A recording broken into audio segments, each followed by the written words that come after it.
कहने लगी है देवयानी महाराज कि बाँह छुड़ाए जात हो निवल जाने के मोहे।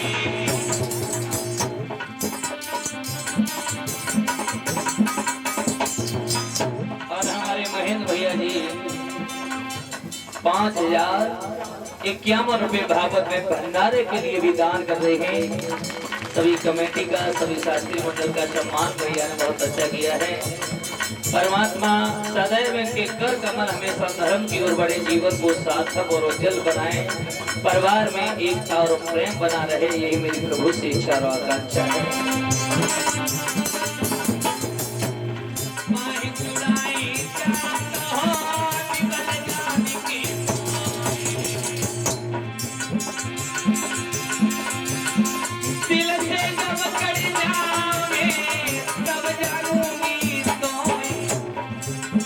वाली बेटियां हैं, एक एक करके आगे आ जाओ बेटा, एक एक दो दो आ जाओ। तो बाबा जी का मैं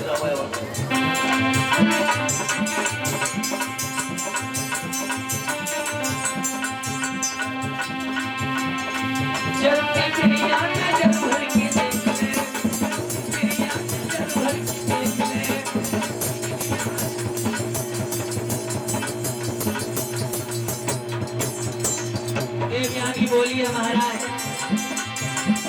नामी गोरी, नामी काली, नामी काली, नामी काली, रावण रंग है नजर भर के देख ले,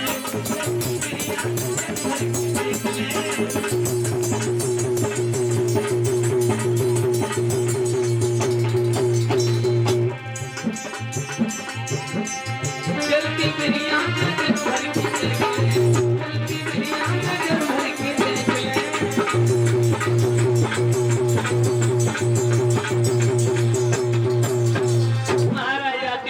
दौड़ा दिया है। बेचारी देवयानी रोती बिलखती रह गई है। लौट करके जब घर पे आई है, शुक्राचार्य ने कहा बेटी सारी रात तुम कहाँ रही? तुम जानती हो जिस बाप की बेटी 1 घंटे के लिए भी अगर उसे पता न चले वो कहाँ है, तो उसके हृदय पर क्या बीतेगी। मेरे हृदय में ना जाने कैसे कैसे गलत विचार आते रहे बेटी, तू सारी रात से कहाँ रही? आज इसी समय मेरे भैया कहने लगी है पिताजी जब में मेरा कोई दोष नहीं है, तुम्हारे शिष्य विस्परवादित्य की बेटी के मैंने धोखे से वस्त्र छू लिए थे, उसने तुम्हें भिकमंगा कह करके तुम्हारा अपमान किया और मोई कुआं में डाल के भाग गया। उसी क्षण शुक्राचार्य उसके राज्य को छोड़कर भी जाने लगे हैं। विस्परवादित्य को जब पता लगी है कि मेरे गुरुजी मेरे राज्य को छोड़ के जा रहे हैं, आकर के चरणों में गिर गया है गुरुदेव, इस सेवक से ऐसी कौन सी भूल हो गई है जो आप नाराज होकर के बिना बताए मेरे राज्य को छोड़ के जाने लगे? बोले भूल तो तेरी बेटी ने की है, मुझे भिकमंगा कह के मेरा अपमान कर दिया और उसने मेरी बेटी की जान लेने की कोशिश की है। मैं तेरे राज्य में कदापि नहीं रहूंगा। कहने लगे हैं गुरुदेव, गुरु और शिष्य का तो संबंध भगवान और भक्त का होता है।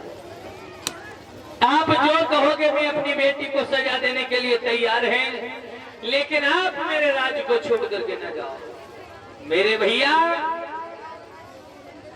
कहने लगे हैं मैं एक ही शर्त पे लौटूंगा, मेरी बेटी जिसके घर में दुल्हन बन करके जाएगी, तेरी बेटी मेरी बेटी की दासी बन करके जाए, हम लौटने के लिए तैयार हैं। आज उसी समय शर्त को स्वीकार कर लिया है राजा ने। इधर मेरे भाई बहनों, देवयानी को पता लगी है, शर्मिष्ठा को पता लगा है कि मुझे देवयानी की दासी बनना है। जाके 17-18 सहेलियां आए, उनसे बोलिए बहन हमारी तो जिंदगी खराब हो गई, हमें तो जीवन भर और जब ब्राह्मण की बेटी की गुलामी करनी पड़ेगी, दासी बन के रहना पड़ेगा। बाकी 17-18 सहेलियां बोलिए चिंता क्यों कर रही है? अगर तो अपनों ये कांटो निकालना है तो हम तो एक अकल बता दे रहे हैं, पहले से वो अधिक प्रेम करना शुरू कर दे देवयानी से, और काउना चले सरोवर में स्नान करवे, तुबा की चुटिया पकड़ के पानी में डुबा दिए, हम 17-18 बजे ऊपर बैठे जाए, सुनने के देर में क्यों कांटो निकलो अब शर्मिष्ठा देवयानी से बोलिए बहना गलती होगी माफ कर दे, हम पहले से भी अच्छी तरह से जीवन काटेंगे, हमसे गलती होगी हमें क्षमा कर दो। बोली देवयानी भक्त को नहीं समझी। अगला दिन हुआ ये सभी लड़कियां सरोवर में स्नान करने के लिए चली हैं। सभी तो स्नान करने लगी हैं, लेकिन देवयानी ने देखा सरोवर के किनारे घोड़ा बंधा हुआ है। घोड़ा के पास में जाके देखो महाराज याती सो रहे हैं, जगा दे महाराज जग जाओ, महाराज महाराज याती उठ के बैठ गए। कौन आप? क्यों जगा दिया? आपने पहचाना नहीं मुझे, शायद आपको कहीं देखा होगा। कौन है आप? देवयानी बोली बड़े घर के लड़का हो, क्या सुना पहचान रहे? बोले बड़े घर का लड़का, बात क्या है? कौन है आप? क्या कहना चाहती हैं? देवयानी बोली हम वो ही हैं जो तुमने कुआं में से निकाल। बोले ओहो, क्या फिर कुआं में गिरने आई है? क्या बात है? देवयानी बोली महाराज चिल्ला करो कम, तुम्हें मेरे पिताजी बुलाए रहे हैं। पेट में तो माता का लड़ुआ उनके दौड़ाते रहे थे, तब चाय माई है जाए। हाँ, आज देवयानी महाराज यात्री को लेकर घर पे गई है। शुक्राचार्य ने सुंदरासन डाल के बिठाई ले है। शुक्राचार्य देवयानी से बोले हैं बेटी महाराज के लिए जल लेके आओ। आज मेरे भाई बहनों देवयानी जल लेने के लिए अंदर गई, पीछे पीछे शुक्राचार्य चले गए। बोले बिटिया तुम्हें महाराज को स्वभाव कैसा लगो? देवयानी बोली पिताजी स्वभाव तो बहुत अच्छा है, कब बातों को मान तो जाता मगर नहीं देर से मानता में से कमी कुछ। शुक्राचार्य बाहर निकल के आए, महाराज यात्री को पूछा है तुम्हें मेरी बेटी का स्वभाव कैसा लगा? बोले कमी कछुना है, कब बातें थी हट करके रह जाती है तो बातों को मनवा के छोड़ती है, वैसे कमी कछु। दोनों के विचार मिले हैं। बड़े ही विधान से शुक्राचार्य ने अपनी बेटी का विवाह महाराज याती के साथ में किया है। जब देवयानी विदा होकर के चली है, विस्परवा दैत्य की बेटी दासी बन के शर्मिष्ठा ये देवयानी के साथ चली है। शुक्राचार्य ने महाराज याती से एक वचन लिया है, तुम्हारे साथ ये राजा की लड़की जा रही है, देखने में सुंदर है, अगर सपने में भी आपने इसकी ओर गलत दृष्टि डाली आप मेरे श्राप से नहीं बच पाओगे। वचन देकर के मेरे भाई बहनों आज विदा किया है।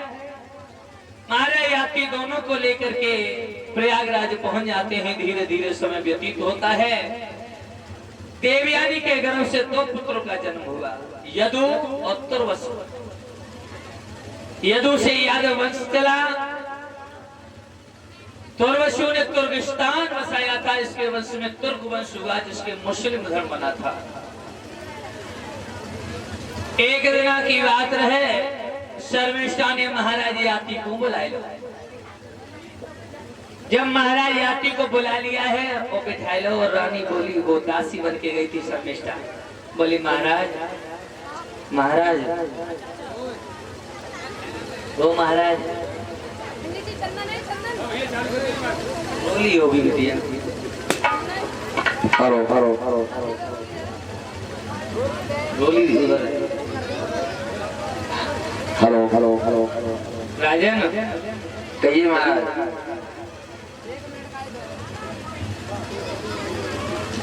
महाराज तुम तो जब से शादी हुई है वही महलों में पड़े रहे, तो कागजना जब दासी की खबर दे लेकर कहा कर रहे हैं?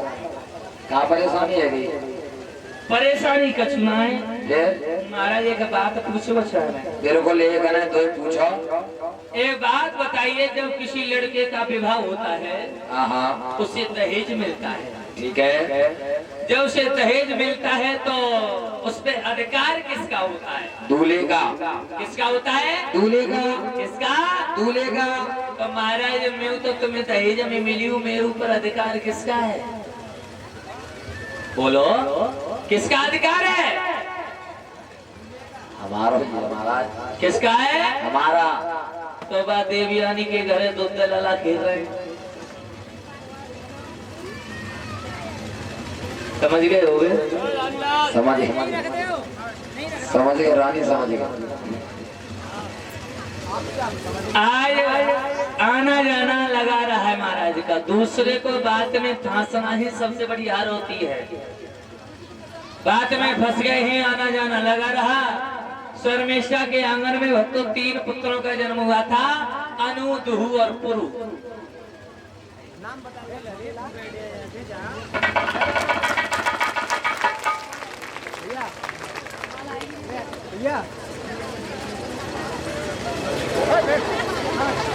ऐसे देखो। हाँ